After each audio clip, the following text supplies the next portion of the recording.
Washroom থেকে fresh হয়ে বের হয়েছে, ঘুমানোর জন্য প্রিপারেশন নিচ্ছিল।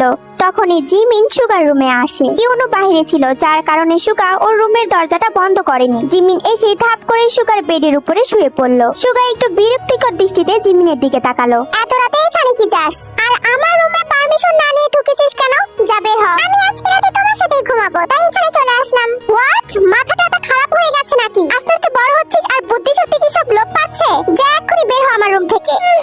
আমার মাথাটা তো দুটোই ঠিক আছে, আমি তো তোমার সাথেই ঘুমাবো। বেশি কথা না বলে আমার পাশে এসে শুয়ে পড়ো তো। জিমিনের কথা শুনে সুগার মাথায় যেন একদম আগুন জ্বলে উঠলো। ও গিয়ে জিমিনকে এক টানে বিছানা থেকে উঠে দাঁড় করালো। তারপর নিজের গায়ে সর্বোচ্চ শক্তি দিয়ে জিমিনের গালে দুটো থাপ্পড় মারলো।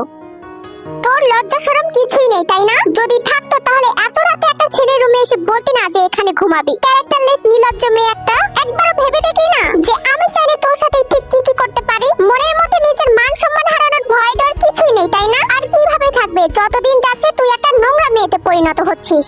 যা এক্ষুনি বের হ আমার রুম থেকে, নাহলে তোর এমন অবস্থা করবো কালকে সকালে কাউকে মুখ দেখাতে পারবি না। জিমিন গালে হাত দিয়ে ছল ছল চোখে সুগার দিকে তাকিয়ে আছে। ওকে দেখে মনে হচ্ছে একবার চোখের পলক ফেললে টুপ করে ওর চোখের পানিটা গালে গড়িয়ে পড়বে। তবে এই কান্নাটা থাপ্পড় খাওয়ার জন্য না। সুগার এরকম জঘন্য কথা শুনে জিমিনের অনেক খারাপ লাগছে। ভালোবাসার মানুষের কাছ থেকে এরকম নোংরা জঘন্য কথা শোনার চেয়ে মরে যাওয়া ভালো। জিমিন তো শুধুমাত্র একটু সুগার সঙ্গে দুষ্টুমি করতে এসেছিল, কিন্তু সুগা যে ব্যাপারটা এত সিরিয়াসলি নিয়ে নেবে জিমিন সেটা ভাবতেও পারেনি। তখনই সুগা এসে জিমিনের গাল চেপে ধরে বলতে লাগলো, এই 4 বছরে তোর অনেক জ্বালা সহ্য করেছি। ভালোবাসার নাম করে সারাক্ষণ আই লাভ ইউ বলা, যখন তখন যেখানে সেখানে জান বলে ডাকা, হঠাৎ করে এসে জড়িয়ে ধরা, এটা সেটা গিফট করে পাঠিয়েছিস, সবকিছু মেনে নিয়েছি। বড়দের কাউকে কখনো এই বিষয়টা বলিনি। ভেবেছি তুই এখনো অনেক ছোট, তাই হয়তো এই বাচ্চামোগুলো করিস, কিন্তু না, এখন তো দেখছি তুই এগুলো ইচ্ছা করে করিস। আসলে কি বলতো, তুই অতিরিক্ত মাত্রায় ছ্যাঁচড়া এবং বাজে একটা মেয়ে। ছেলেদের দেখলে গায়ে পড়ে অসভ্যতামি শুরু করে দিস।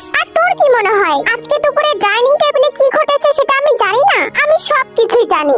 আর ন্যান্সির কথা শুনে আমি সবকিছুই বুঝেছিলাম, শুধুমাত্র সবার সামনে রিঅ্যাক্ট করিনি। আর তোকে কি বা বলবো? তোর মধ্যে তো লজ্জা শরম বলতে কিছুই নেই। তোকে কিছু বললেও গায়ে লাগবে না। আর তুই এখনো সঙ্গের মতো দাঁড়িয়ে আছিস? যা এক্ষুনি রুম থেকে বের হ, নচেত ঘাট ধাক্কা দিয়ে রুম থেকে বের করে দিব। সুগার কথাগুলো শুনে জিমিনের চোখ থেকে আপনা আপনি পানি গড়িয়ে পড়তে লাগলো। জিমিন সহজে কান্না করে না। জীবনে এত অপমান মনে হয় ওর কোনো শত্রু করেনি ওকে, যে অপমানটা ওর ভালোবাসার মানুষটা করলো। জিমিন তো শুধু হাত দিয়ে নিজের চোখের পানিগুলো মুছছে। জিমিন চলে যেতে নিলেই আবার ঘুরে বলে ওঠে, অনেক অপছন্দ করো আমাকে তাই না? হয়তো অনেক ঘৃণা করো,